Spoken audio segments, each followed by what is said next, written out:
y depende de nuestra propia situación el que designemos tal cambio con el nombre de nacimiento o muerte. Si el alma entra en el mundo en el que estamos viviendo, decimos que nace. Si deja nuestro plano de existencia para entrar en otro mundo, decimos que muere. Pero para el alma, pasar de un mundo a otro no es más que trasladarse de una ciudad a otra. Ella vive inmutable, únicamente su medio ambiente y las condiciones son las que han cambiado. El paso de un mundo a otro se realiza a menudo más o menos inconscientemente, como en el sueño, según nos dice World Wars, y por esa razón nuestra percepción interior queda fija sobre el mundo que hemos dejado. En la infancia, el cielo está sobre nosotros. En realidad, los niños son todos clarividentes durante un tiempo más o menos largo después de nacer. Y cualquiera que pasa por las puertas de la muerte tiene ante sí el mundo material durante algún tiempo. Si pasamos por ellas en pleno vigor físico, con fuertes lazos de familia, amigos u otros intereses, el mundo denso continuará trayendo nuestra atención más tiempo que si la muerte hubiera ocurrido en la madurez de la senectud. Cuando los lazos terrestres han quedado cortados aún antes de producirse ese cambio que llamamos muerte, según el mismo principio, la simiente se adhiere a la pulpa de una fruta verde, mientras que es facilísimo despegarla de la fruta madura y por lo mismo es mucho más fácil morir en avanzada edad que en la juventud.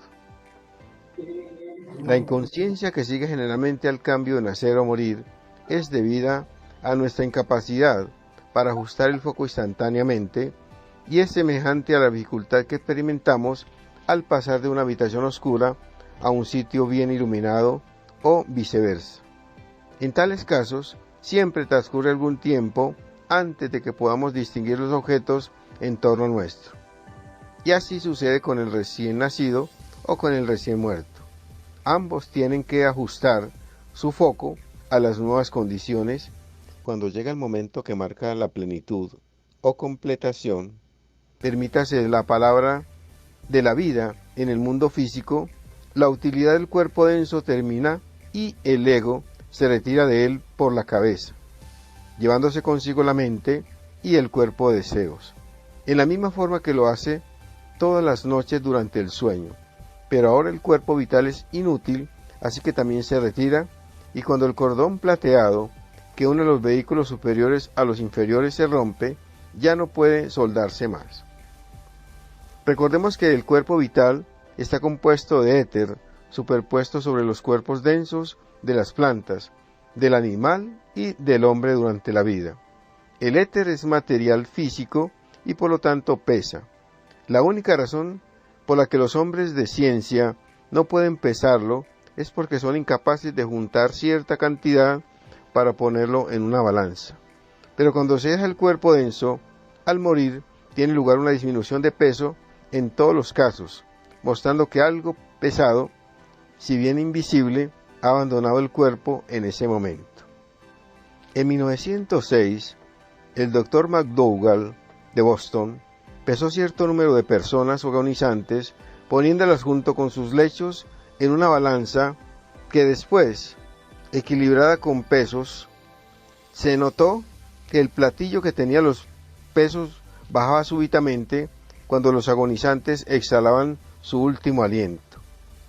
Enseguida se esparció la noticia por los Estados Unidos de que el alma había sido pesada, cosa que nunca podría realizar nadie porque el alma no está regida por las leyes físicas. El profesor Twining de Los Ángeles creyó pesar el alma de un ratón. Pero lo que los científicos pesaron realmente fue el cuerpo vital que abandona el cuerpo denso al morir. En el momento de la persona agonizar, sufre por la expresión y el sentir de las personas que están a su alrededor. Sentimientos de dolor expresados por las personas afectan al moribundo en el momento de su partida. Administrar estimulantes es una u otra forma al agonizante para producirle este estado muchísimos sufrimientos. No es doloroso el salir del cuerpo, pero los estimulantes tienen el efecto de apresar al ego y obligarlo a entrar en el cuerpo con la violencia de una catapulta, haciéndolo experimentar de nuevo los sufrimientos de que acaba de escapar. Almas que ya han partido se han quejado de ello a los investigadores y una de aquellas agregó que nunca había sufrido tanto en toda su vida como cuando se le obligó a estar agonizando así durante muchas horas. Lo único razonable es dejar que la naturaleza siga sola su curso cuando se ve que al fin es inevitable. Otro pecado y más grave aún contra el espíritu que se va es dar rienda suelta a los gritos y lamentaciones de los que están cerca o en la habitación del muerto. Precisamente después de libertarse, el ego está ocupando durante algunas horas o días en un asunto de la mayor importancia. La mayor parte del valor de la vida que acaba de terminar depende de la atención que aquel pueda prestar entonces.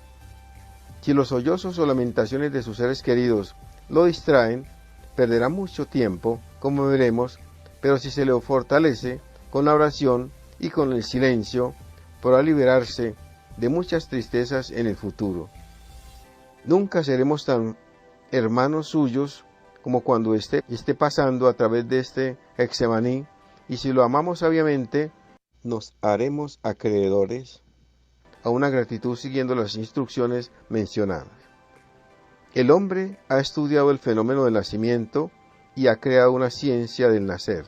Tenemos obstetras o asesores especializados que atienden a la mujer durante el parto y parteras prácticas para comodidad del hijo y de la madre, para que ambos se encuentren confortablemente, pero es muy triste decirlo, necesitamos todavía una ciencia del morir. Cuando un niño va a venir al mundo, desplegamos nuestra actividad en inteligentes esfuerzos. Cuando un amigo querido va a dejarnos, nos quedamos sin saber qué hacer, sin poder ayudarlo o favorecerlo de alguna manera. Y lo que es peor, nos lamentamos y le producimos sufrimientos en vez de ayuda. La ciencia física sabe que sea cual fuere la fuerza o poder que mueve el corazón, no viene de afuera, sino que está dentro de este órgano. El ocultista científico ve una cámara en el ventrículo izquierdo, cerca del ápice, en la que un pequeño átomo nada en un mar del éter más elevado. La fuerza de ese átomo, como las fuerzas de todos los demás átomos, es la vida indiferenciada de Dios. Sin esa fuerza, el mineral no podría modelarse en cristales. Los reinos vegetales, animal y humano no podrían formar sus cuerpos. Cuanto más profundamente miramos, tanto más claro se nos hace esa verdad fundamental de que en Dios vivimos, nos movemos y tenemos nuestro ser. Ese átomo se llama el átomo simiente y es la fuerza que está y la que mueve al corazón. Repetimos para que quede muy claro, es la fuerza que está y en la que mueve al corazón. Es la fuerza que está en él que mueve al corazón y la cual mantiene vivo al organismo. Todos los demás átomos del cuerpo entero deben vibrar a tono con ese átomo.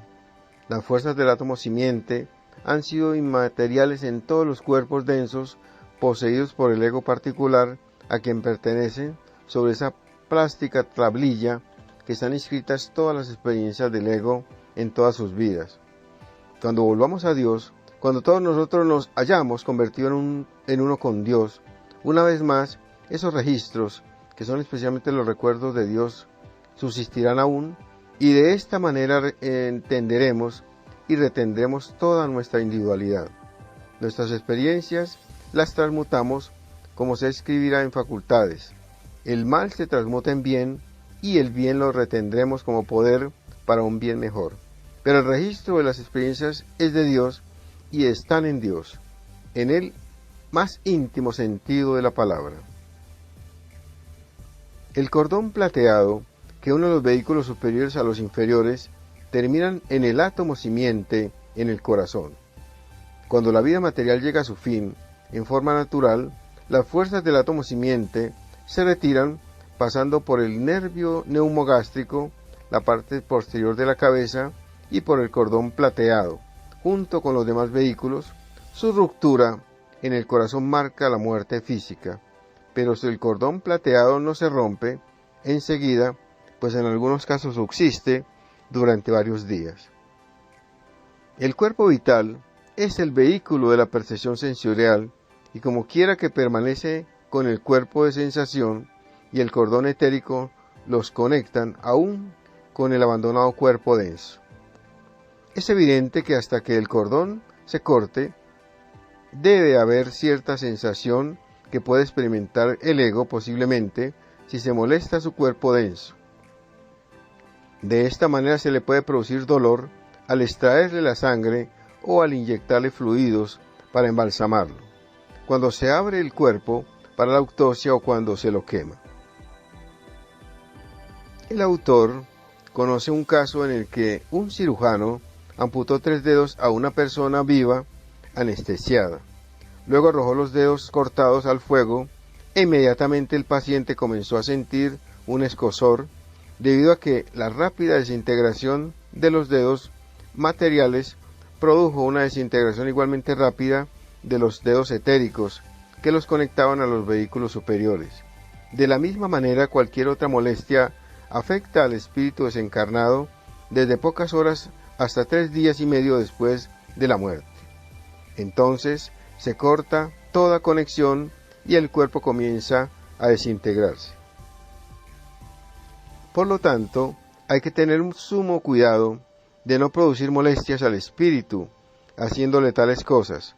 Si las leyes u otras circunstancias nos permiten, se conserve el cadáver quieto en la habitación durante un lugar determinado, después de muerte, durante pocos días, puédensele enterrar por algún tiempo o al menos entonces tratarlo en la forma que se quiera. La quietud y la oración son de enorme beneficio y si amamos sabiamente al espíritu que ha partido y que ha abandonado el cuerpo, podemos hacernos acreedores a su gratitud póstuma siguiendo estas indicaciones. En la instrucción 3 dijimos que el cuerpo vital es el que tiene las memorias conscientes y subconscientes a la vez. Sobre ese cuerpo quedan grabadas indeleblemente todas las experiencias y actos de la vida pasada, como si fuera una placa fotográfica. Cuando el ego lo retira del cuerpo denso, toda la vida se abre al ojo de la mente, tal como la registra la memoria consciente. La separación parcial del cuerpo vital es lo que una persona que se esté ahogando ve toda su vida pasada, pero entonces la ve únicamente como en un relámpago, el que cede a la inconsciencia. El cordón plateado permanece intacto, pues de lo contrario no habría resurrección posible. En el caso de un espíritu agonizante, el movimiento es más lento, el hombre permanece como en un espectador, mientras se suceden las imágenes unas a otras, desde la muerte al nacimiento, y así se ven primeramente los sucesos recién anteriores a la muerte, después los años de la virilidad se van desarrollando hacia atrás, juventud, adolescencia e infancia le siguen hasta que se termina por el nacimiento. El hombre, sin embargo, no tiene el menor sentimiento sobre ello en ese intervalo. El fin perseguido es sencillamente que el panorama se imprima en el cuerpo de deseos, que es el asiento del sentimiento, y de esa impresión se sacará el sentimiento cuando el ego entre en el mundo del deseo. Pero débese notar que la intensidad del sentimiento realizado depende de la longitud del tiempo empleado en el proceso de imprimirlo y de la atención prestada por el hombre a ello. Si no se le molesta durante un largo periodo de tiempo con llantos, ruidos e histerismos, se producirá una impresión clara y nítida sobre el cuerpo de deseos y entonces se sentirá el mal que ha hecho mucho más agudamente en el purgatorio y vigorizará muchísimo más sus buenas cualidades en el cielo, Y aunque la memoria se pierde en la vida futura, el sentimiento subsistirá en esa silenciosa y constante voz interna. Si los sentimientos se hubiesen impreso fuertemente en el cuerpo de deseos del ego, esa voz hablaría en términos claros y precisos, lo impeliría irresistiblemente obligándolo a desistir de hacer lo que le produjo un dolor en la vida anterior, impulsándolo a cambios, a hacer lo que es bueno, y por lo tanto el panorama se descorre hacia atrás, para que el ego vea primero los efectos y después las causas subyacentes. En cuanto a lo que determina la duración del panorama, debemos recordar que la paralización del cuerpo vital es lo que forzó a salir a los vehículos superiores después de la muerte. Así que ahora también, cuando el cuerpo vital se paraliza, el ego se ve obligado a retirarse y el panorama termina. La duración del panorama depende, por lo tanto, del tiempo que una persona pueda mantenerse despierta cuando es necesario. Algunas personas solo pueden estar despiertas pocas horas, otras pueden estarlo durante algunos días, dependiendo de ello, de la fuerza de su cuerpo vital. Cuando el ego ha dejado su cuerpo vital, éste es atraído por el cuerpo denso y aquel queda flotando sobre la tumba, sincrónicamente con el segundo, y es una visión nauseabunda para un clarividente el pasar por un cementerio y contemplar esos cuerpos vitales cuyo estado de putrefacción indica claramente el estado del cadáver físico. Si hubiera más clarividentes, se adoptaría enseguida la cremación como medio de proteger nuestros sufrimientos, ya que no por razones sanitarias. Cuando el ego se ha libertado del cuerpo vital, su último lazo con el mundo físico se rompe y es entonces que penetra en el mundo del deseo. La forma ovoide del cuerpo de deseos cambia ahora, asumiendo una semejanza a la del perdido cuerpo denso, y existe no obstante una disposición particular de los materiales de que está formado, lo que es muy significativo respecto a la clase de vida que se tendría allí. El cuerpo de deseos del hombre está compuesto por materia de todas las 7 regiones del mundo del deseo, así como un cuerpo denso está formado por sólidos, líquidos y gases de este mundo. Pero la cantidad de materia de cada región que entra en la composición del cuerpo de deseos del hombre depende de la naturaleza de los deseos que él haya abrigado. Los deseos groseros están formados por materia de deseos densa, que penetra a la región inferior del mundo del deseo. Si un hombre ama, groseramente construye un cuerpo de deseos grosero, en el que predominará la materia de las regiones inferiores. Pero si constancia y persistencia va desprendiéndose de sus deseos groseros, alimentando únicamente los puros y buenos, su cuerpo de deseos se irá componiendo de materiales de las regiones superiores.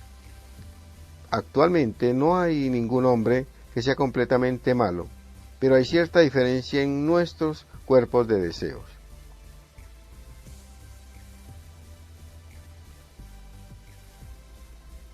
En los de algunos predomina la materia inferior, mientras que en otros el material sutil es el que prevalece. Y esto es lo que establece todas esas diferencias de ambiente y de estados del hombre que penetran en el mundo del deseo después de la muerte. Porque entonces la materia del cuerpo de deseos, si bien tomó la forma del abandonado cuerpo denso, al mismo tiempo se dispone por sí misma de tal manera que la materia más sutil que pertenece a las regiones superiores del mundo del deseo forman el centro del vehículo, mientras que la materia de las 3 regiones más densas están en la periferia. Cuando la vida terrestre del ego termina, éste desarrolla una fuerza centrífuga que lo liberta de sus vehículos, según el mismo principio que hace que un planeta arroje de sí al espacio las partes que se han cristalizado o densificado en demasía. En esta forma se desprende primeramente de su cuerpo denso, y cuando él entra en el mundo del deseo, esa fuerza centrífuga obra en tal forma que impulsa la sustancia más densa del cuerpo de deseos hacia la periferia, y de esta manera el hombre se ve obligado a permanecer en las regiones inferiores hasta haberse purificado de sus deseos groseros, los que estaban encarnados en la materia más densa de deseos. Dicha materia se encuentra siempre en la periferia del cuerpo de deseos mientras se pasa por el purgatorio y gradualmente se va eliminando por la fuerza centrífuga purificadora. La fuerza de repulsión que separa al hombre del mal, permitiéndole entonces ascender al primer cielo, situado en la parte superior del mundo del deseo, en la que la fuerza de atracción es la única que domina, adhiriendo al ego todo lo bueno de la vida pasada, como el poder anímico, y la parte abandonada del cuerpo de deseo subsiste como un cascarón vacío.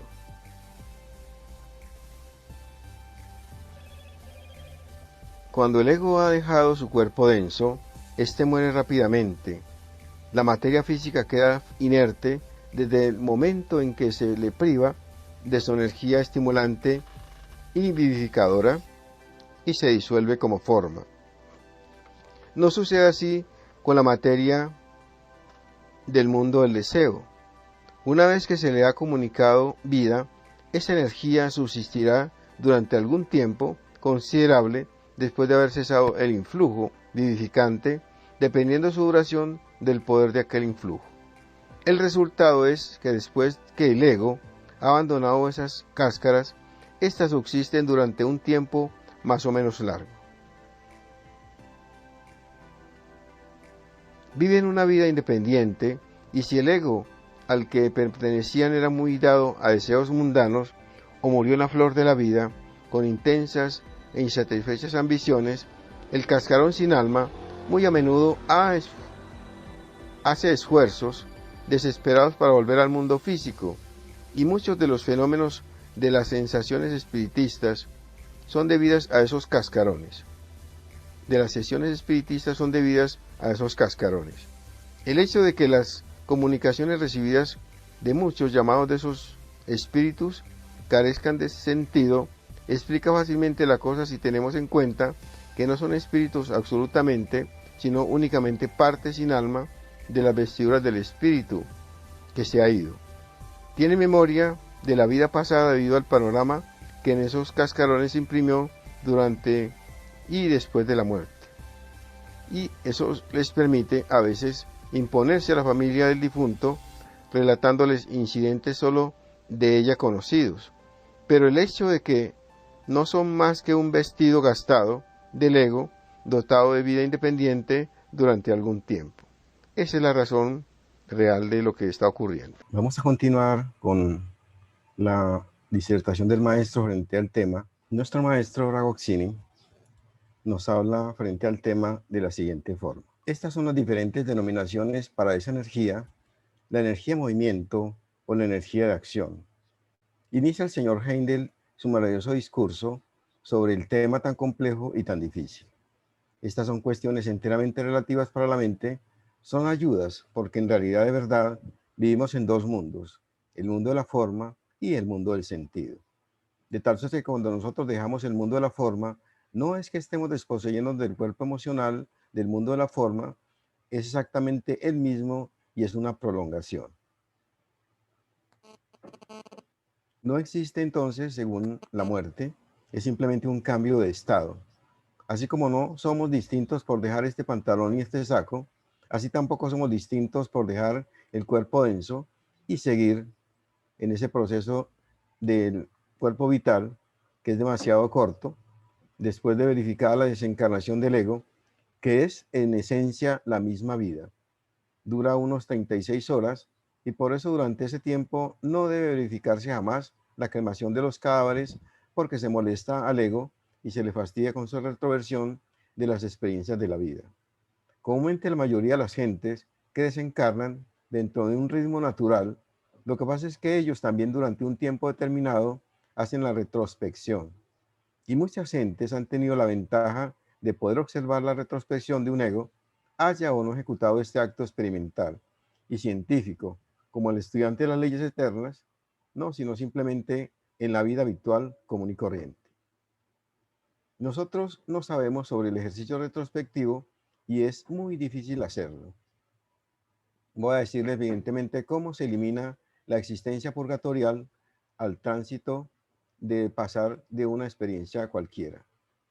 Si yo en mi transcurso del día he molestado a alguien y le he causado molestia, y eso lo hago permanentemente porque soy un hombre bestia en mi sinceridad, si yo logro vivir el dolor y la pena que causé a los otros, sí, limpio la acción del mundo interno, pero como simplemente lo hacemos en el mundo mental, eso no es nada. Eso simplemente nos ayuda a ser un poco más conscientes, pero no a eliminar la vida purgatorial. Si yo le doy dicha a un niño con una caricia y en mi ejercicio interno vuelvo a revivir esa afectividad que le proporcioné a aquel niño, entonces evidentemente estoy eliminando toda la tragedia de ese placer o de ese mundo astral en que se ha manifestado. Porque no es solamente placeres, dolores o penas, es toda clase de experiencias. Entonces, volver a vivir la experiencia es evidentemente eliminar la función purgatorial en el más allá. Pero el hecho de recordar las actividades del día no elimina en modo alguno las actividades del proceso purgatorial. Si yo, por ejemplo, he molestado a un señor en la calle, y seguramente que lo hago con mucha frecuencia, tengo que experimentar la misma pena que le proporcioné al Señor, y entonces, así, sí me he lavado purgatorialmente en el más allá. Pero si no hago eso, sino simplemente lo recuerdo, no se ha verificado esa depuración. Sigue la mancha, usa una palabra cualquiera para el caso y el proceso de depuración en esta estancia en el más allá. ¿Qué es el más allá y qué es el más acá? Porque no es sino experiencia de la conciencia. No se trata de lugares propiamente dicho, sino como no hay una estratificación por los lugares que se han observado, es la experiencia de la vida psíquica del ser. Ellas son más intensas porque carecemos del vehículo denso que merma la intensidad de la vibración respectiva. Allá se va a experimentar toda la pena, todo el placer, todo el dolor, toda la molestia que hayamos proporcionado a otros. Ese es el entendimiento exacto de un efectivo ejercicio retrospectivo para realizar ya la depuración purgatorial que debe sucederse en el transcurso de la vida interna, es decir, sin cuerpo denso. Ahora bien, naturalmente, los análisis que el señor Heindel hace con relación al proceso de la desencarnación, todas las molestias que se le causan al ego, con los aparentes dolores y molestias de los amigos, los vecinos, la familia, una vieja histérica, no produce ningún efecto en el ego. Esto es algo que debe ser sincero, no como sería realmente en la vida real. Solo el que siente realmente aquello que exterioriza impresiona la vida del ego. Alcanza lo que realmente se siente, lo que realmente se vive, no lo que se figura en la realidad. Las penas figuradas no afectan en modo alguno al que está desencarnado, pero la pena real sí lo afecta exactamente. El sentido real de pena o de dolor de algún familiar o algún amigo, eso es realmente fundamental. Ahora el cuerpo astral, o como se le quiera llamar, es exactamente el cuerpo de la sensación. Está relacionado directamente con la sensación. El señor Heindel hace referencia y razón tiene, porque es un libro para el público. Existen dos cordones. El cordón dorado, que está en directa relación con la sensibilidad estética y con la espiritualidad del ser. El punto matemático de relación directa con el cuerpo es ciertamente el ventrículo izquierdo del corazón y la cima de la cabeza. Allí funciona el cordón dorado, es decir, el cordón espiritual de la vida. Y abajo figura el cordón plateado, que está en relación con el umbilical y con el plexo solar.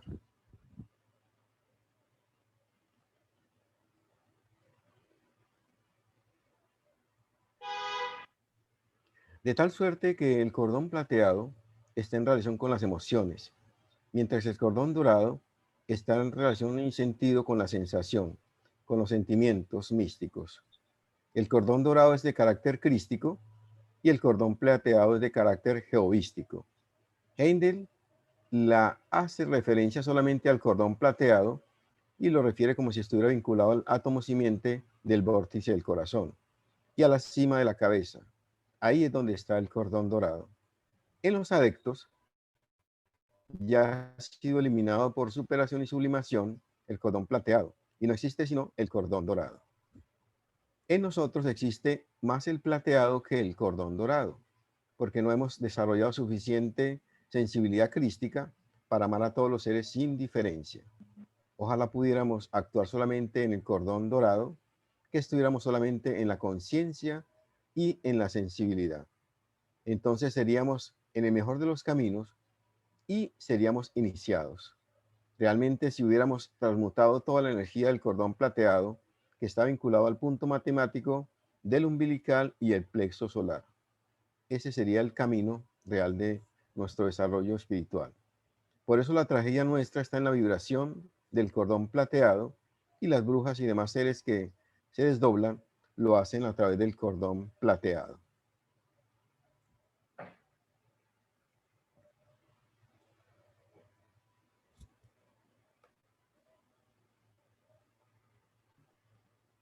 Efectivamente, lo hacen a través del cordón plateado y lo intensifican tremendamente porque es el mundo inferior.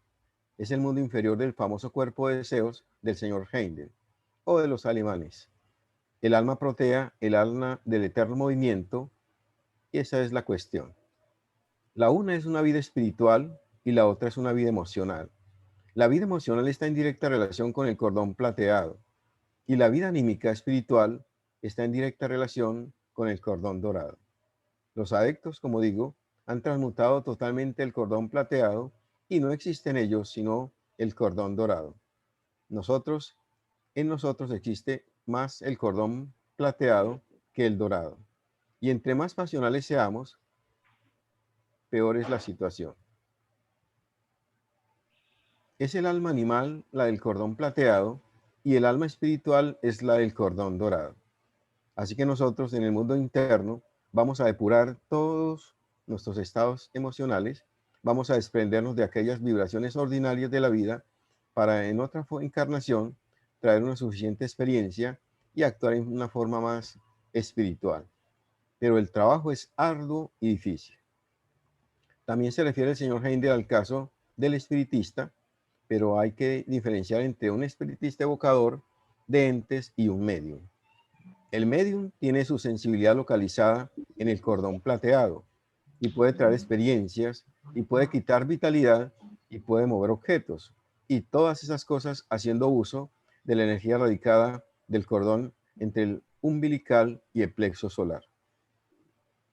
El umbilical, el ombligo, exactamente es un punto y el plexo solar está exactamente detrás del ápice del extremo bajo del esternón y en relación entre las vértebras dorsales y lumbares. Ahí está el plexo solar, el punto de relación, y es donde sentimos las vibraciones pasionales de los instintos, de las emociones, de todo lo bajo que llevamos en nuestra naturaleza. De tal suerte que allí, como estamos hablando, simplemente de las funciones del ego, su tránsito del mundo de la forma al mundo del sentido.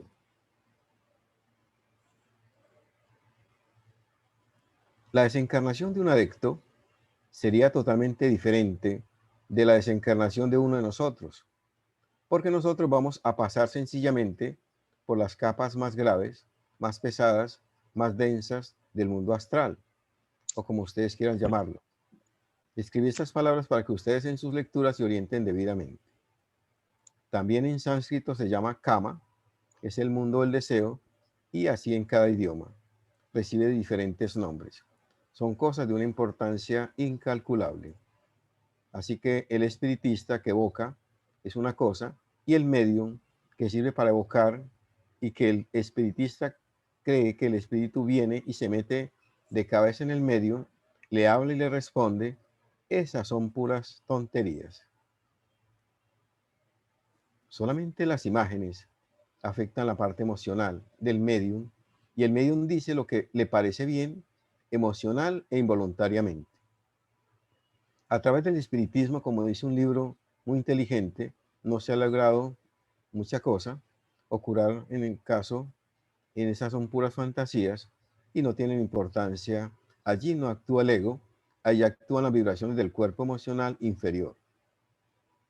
Cuando han sabido ustedes que a través de un medium se sepa de la medicina para el cáncer o que se descubra verdaderamente un misterio oculto de un crimen? Jamás. Más bien a través del hipnotismo pueden lograrse estas cosas, pero eso es magia negra porque es intervenir en la vida consciente del ego y hacer que comulgue en el mundo astral para conseguir ciertas cosas. Eso es magia negra.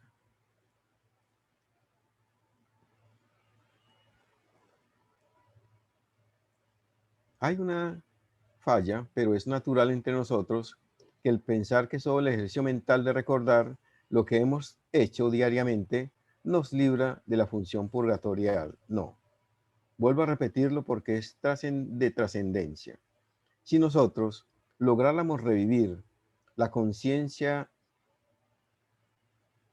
del bien o del mal que hemos causado, si volviéramos a sentir la pena y el dolor que hemos causado a otros, o la alegría o la satisfacción que también hayamos podido causar, así si nos libramos de la función depurativa en el mundo astral.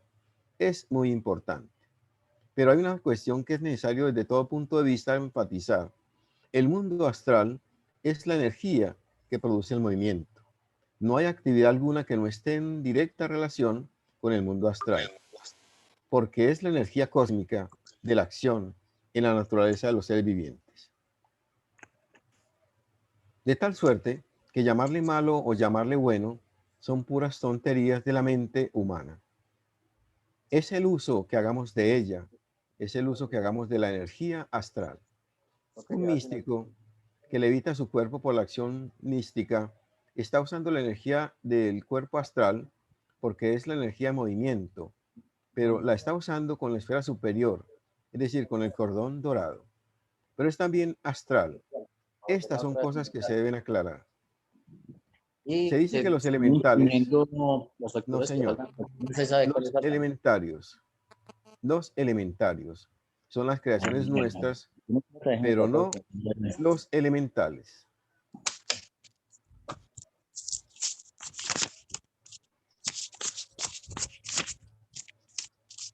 Los elementales tienen vida propia, son independientes,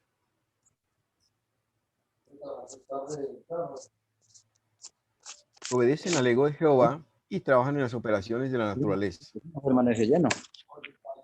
Recogen las Sí. moléculas constitutivas de las gemas o piedras preciosas y las elaboran. Trabajan en la evolución de las células que vienen a ser el fundamento de la vida vegetal, de la vida animal y humana. Esos son los elementales. Los otros son los elementarios, las creaciones nuestras. Por ejemplo, cualquiera que alimenta ideas de la laxivia construye un elementario, pero no un elemental. Eso sí nos afecta en el mundo astral. Estos son los puntos que hay que aclarar tremendamente porque a la mente no hay que dejarles confusiones. Es indispensable que estas instrucciones sean de valor intrínseco, que sean verdades, que no hayan fantasías, sino realidades científicas. Que haya fantasía porque estamos en este trabajo es una cosa distinta, pero tenemos que velar por la verdad, siempre por la verdad, es una cuestión enteramente fundamental.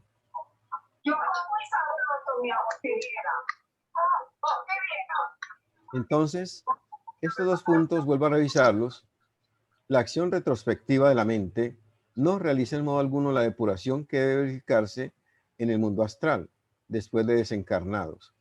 Pero si logramos revivir nuestra experiencia penosa o armoniosa de la vida, entonces sí estamos realizando ya la depuración de nuestro ego para que no pase por aquellas duras experiencias de las reacciones dolorosas o también el placer y la dicha cuando hay satisfacción espiritual.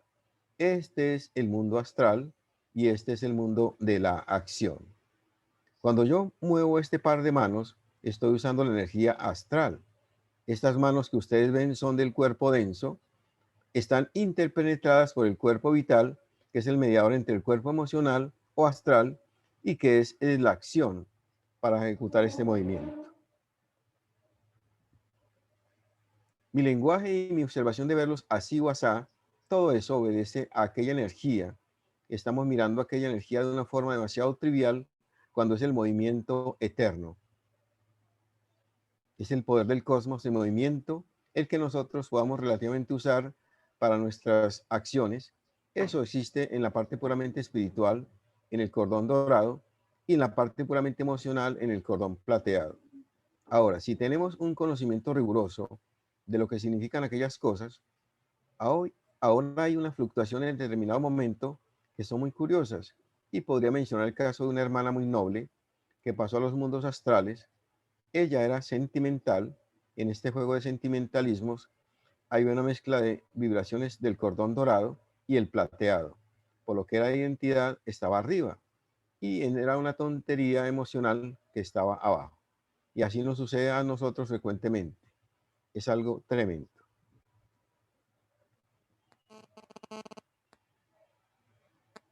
Un muchacho puede declararse emocionalmente a una novia y la gente que no entiende de aquellos mecanismos, imaginarse que la quiere idealmente, pero no quererla idealmente puede estar poseído de lascivia, entonces hace vibrar el cordón plateado. Pero si es un esteta, entonces sí hace vibrar el cordón dorado.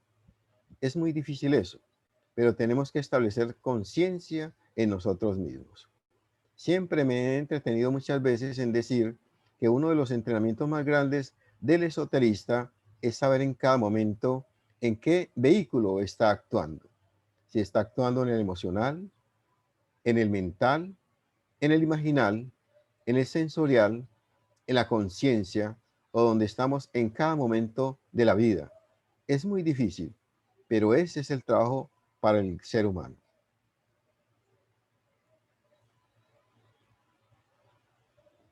Hay una frase axiomática de los Rosacruces que es profundamente sabia porque es aplicable a todas las cosas. El verdadero Rosacruz debe poner siempre los pies donde quiera que esté. Es decir, ser consciente si estoy vibrando en el emocional, ser consciente si estoy vibrando en el sensorial, ser consciente si es mente, si es emoción, si es simple vitalidad y así sucesivamente. El entrenamiento esotérico exige mucha educación en el ser humano y pasamos muchas encarnaciones antes de lograr colocarnos en el mundo de la conciencia espiritual. Pero ese es el trabajo nuestro, es un trabajo maravilloso. Este es un capítulo excelente porque nos invita a darnos cuenta de una energía que yo llamaría la energía movimiento. Algunos creen que el mundo astral es cosa inferior, otros creen como una diversión. No, es la energía movimiento. Y el uso que le demos depende de nuestro estado interior. Esa es la parte más grande de la vida. De tal suerte que cuando hay energía, cuando esa energía está en directa con su palabra raíz convencional en el átomo simiente, está por encima de la cabeza, ya nuestro ego a este cuerpo no regresa más. Cuando por un colapso cualquiera se para el bejuco, se separa el cordón plateado, puede volver a rehacerse tranquilamente. Le echan agua fría en la cara y el ego vuelve a incorporarse para defenderse del frío. Eso sucede con frecuencia. Pero cuando la parte espiritual de nuestro ego se separa del punto matemático del corazón, ya no hay más que hacer con ese cuerpo en esa encarnación.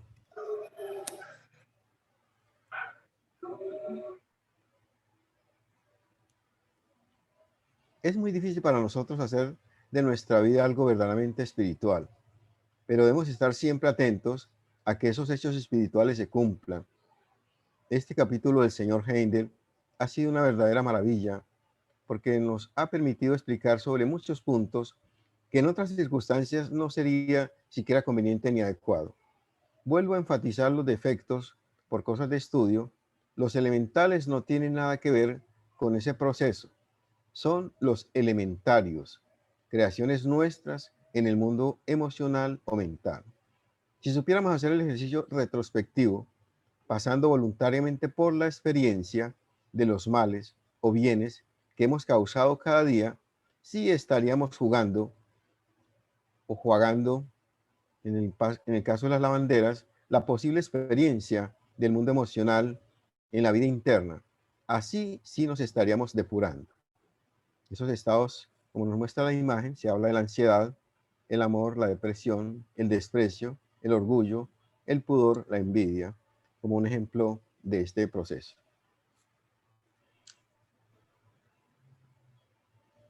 Así sí nos prepararíamos para el libre vuelo del alma, en que abandonando nuestro cuerpo denso, el ego alma viaja por los espacios infinitos completamente consciente, pero se requiere este trabajo. Así que nosotros no sabemos que el ejercicio retrospectivo es muy importante, pero no lo estamos haciendo como corresponde. Tampoco sabemos hacer el ejercicio introspectivo. Pero dirán ustedes, ¿pero el cómo va a saber si yo lo sé hacer o no? Yo sé que eso es muy difícil, por lo tanto me atrevo a decir que no sabemos. ¿Quiénes de ustedes que le ha causado una molestia al vecino, cobrándole una cuenta al hacer su ejercicio retrospectivo, sufre todo lo que hizo sufrir al pobre tonto que si quería pagar la deuda, pero no tenía con qué? He ahí los problemas del alma, he ahí los problemas de la conciencia, he ahí los problemas de la sensibilidad. Este capítulo es verdaderamente maravilloso para nuestras vidas. Acá el maestro termina diciendo gracias en esta presentación de la exégesis del capítulo 5. Continuamos. Acá nos mostramos entonces nuestros vehículos, el cuerpo denso, hablamos de las regiones, la personalidad, el eslabón entonces la mente y el ego. Entonces el cuerpo denso, el cuerpo vital, el cuerpo de deseos, la mente, el espíritu humano, el espíritu divino y el espíritu de vida. Son los vehículos del hombre actualmente en nuestro proceso de evolución.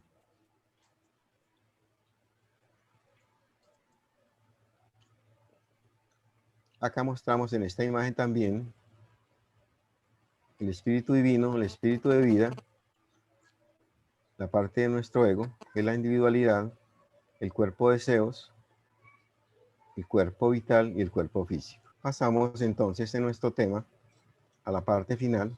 Pero no pueden escapar al sufrimiento del suicida, así como el hombre que penetra en un edificio ardiendo para salvar a otros y no está por ello inmune de quemarse.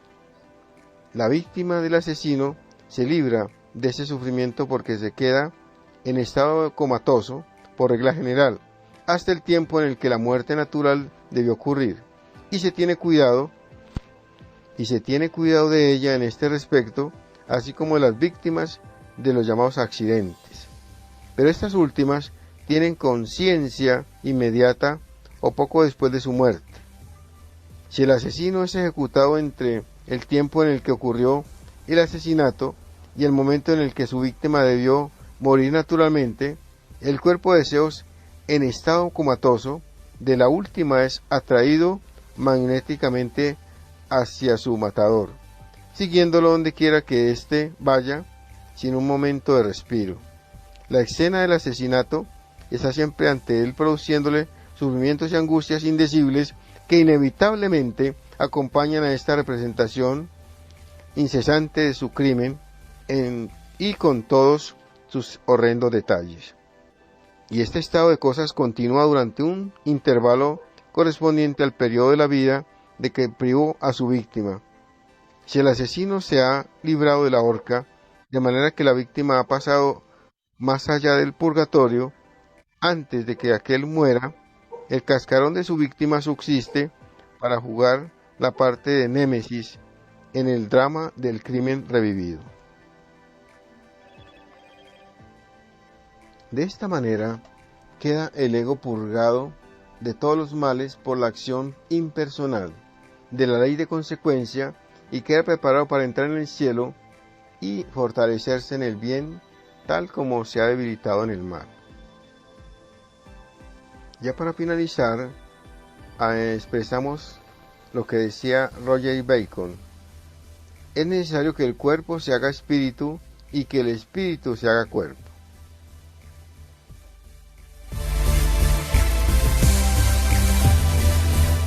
Y finalizamos con las palabras del maestro en su exégesis sobre la conferencia. Si nosotros lográramos revivir la conciencia del mal o la conciencia del bien que hayamos hecho en el día, si volviéramos a sentir la pena y el dolor que hemos causado a otros, o la alegría o la satisfacción que también hayamos podido causar, así sí nos libramos de la función depurativa en el mundo astral. Todo este tema tan maravilloso que nos muestran los maestros nos debe enseñar y nos debe conducir a entender el renacimiento espiritual y material del ser humano y de nuestra evolución en conciencia, en sensibilidad y en despertar cada día en ser mejores como seres humanos.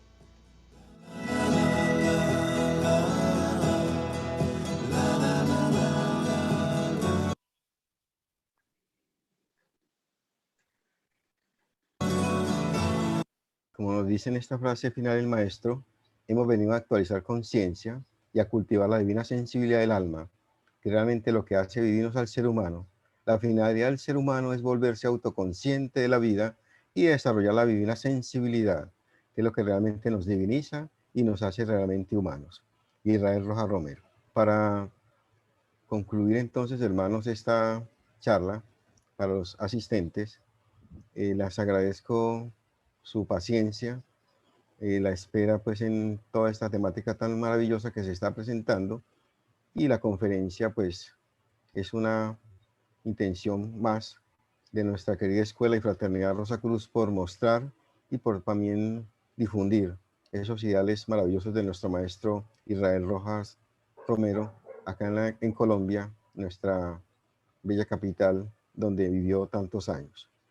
Les agradezco mucho la presencia y la atención a esta conferencia. Muy amables.